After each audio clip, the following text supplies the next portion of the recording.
You ask Tiger to solve. This deals with linear equations with one unknown.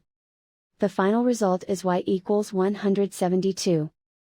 Let's solve it step by step. Simplify the expression. Group like terms. Simplify the arithmetic.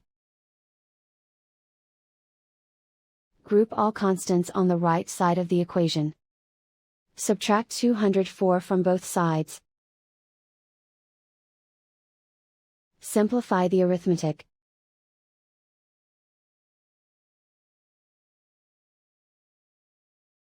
Isolate the y. Divide both sides by 3. Simplify the fraction. Find the greatest common factor of the numerator and denominator. Factor out and cancel the greatest common factor.